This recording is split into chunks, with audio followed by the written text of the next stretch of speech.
It was midwinter. 2017 was over. 2018 was just beginning. Log harvesting was still very much underway. The original log cabin design called for just 10 logs per wall. However, that changed from 10 to 12, then 13, and now, finally, 15. Before any of this happened, once I thought I had enough logs for this project, I measured them and they simply came up too short for the height I wanted. So then, it was back to harvesting. As the number kept growing, I finally settled on 15.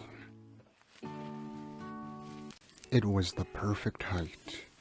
It allows room for the cabin's flooring and ceiling, and even compensates for the height that will be lost when the cabin walls eventually settle. With all this log harvesting, there was plenty of tree limbs left all over the forest floor. I figured it was a good as time as any to clean those up, and I know just the way to do it. With every tree I cut down, there was plenty of limbs left behind. Limbs that would otherwise just go to waste. But I had better plans for them. When I would go back for them,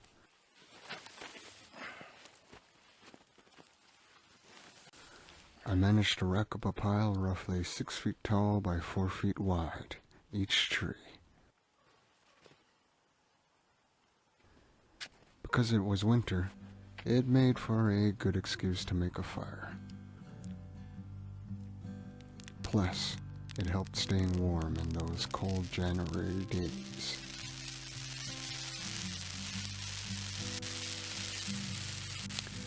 It didn't take much to get a good fire out of those limbs. They literally lit up like gasoline.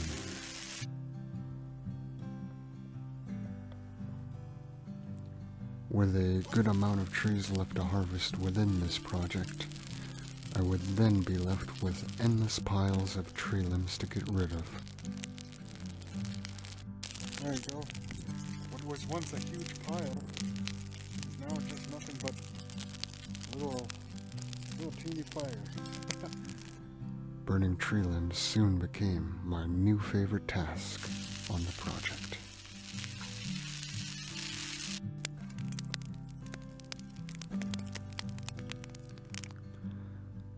This is what the last of my winter days and nights looked like.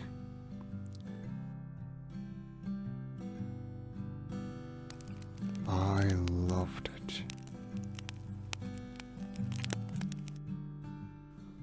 Log harvesting was going well.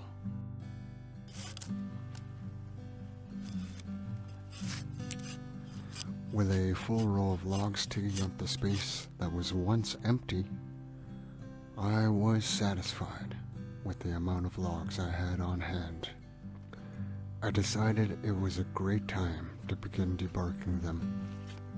It was a good time to start, because it would make things easier when it came time to stack the logs. If the logs at the bottom are already debarked, then there is no reason to get at them. At least, not until construction. That's all the 7.5 footers debarked, at least for now. As I continue to harvest tree after tree and burn limb pile after limb pile, warmer days began to arrive. Soon, the thick blanket of snow covering the landscape started to recede. The days of snow and ice were numbered, and just like that, it was spring. Log harvesting wasn't over, however. Before I could harvest more, though, I decided to move the ones on the ground, the ones yet to be brought to the site. Some of them had been left where they were originally harvested. Well, with spring's arrival, it was time to move them.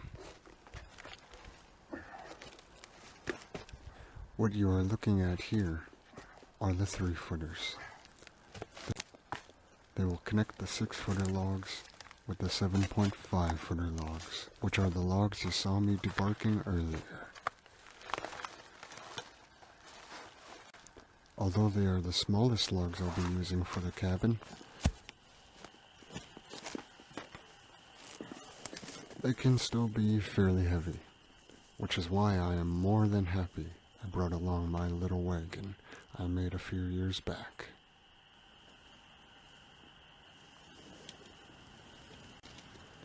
It makes hauling these little logs a breeze.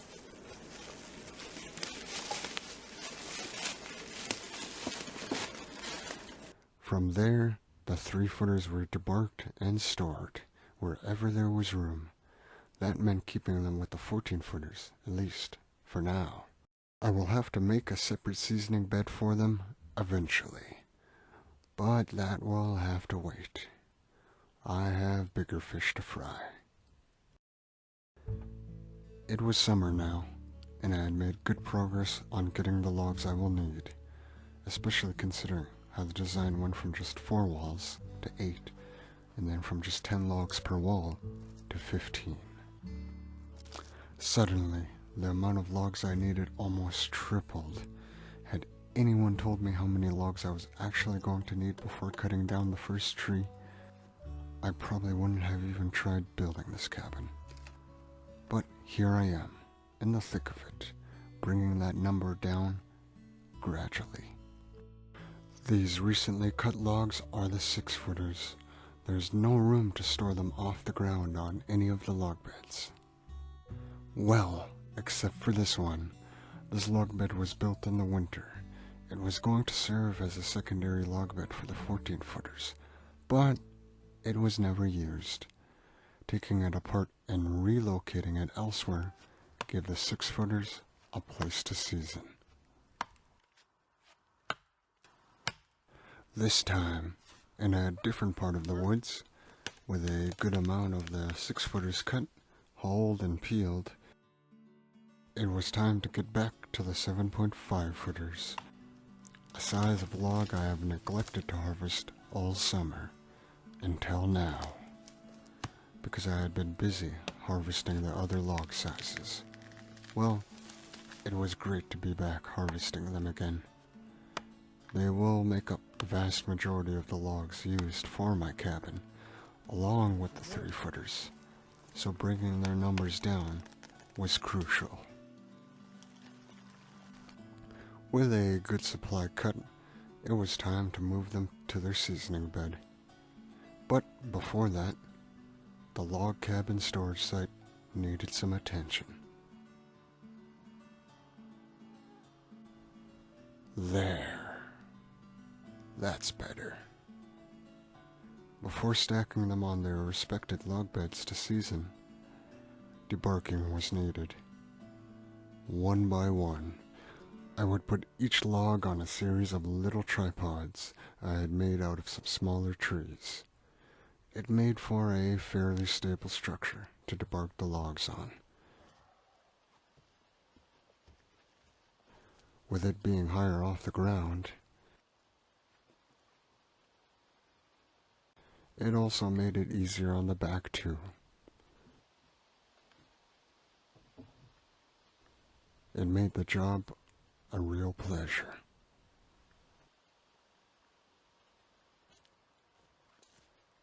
It had been a very productive summer of gathering logs, but the shorter days and cooler weather are all too familiar signs to me that the sun was setting on this season.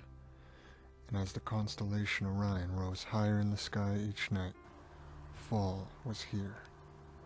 Winter wouldn't be too far behind. I now devoted my time to digging those holes for the cabin's foundation, but it was an endeavor done in vain, I'm afraid. My cabin will no longer be built on concrete piers, but on the ground, the old-fashioned way. For reasons I will clarify later, but for now, I'll leave you with that.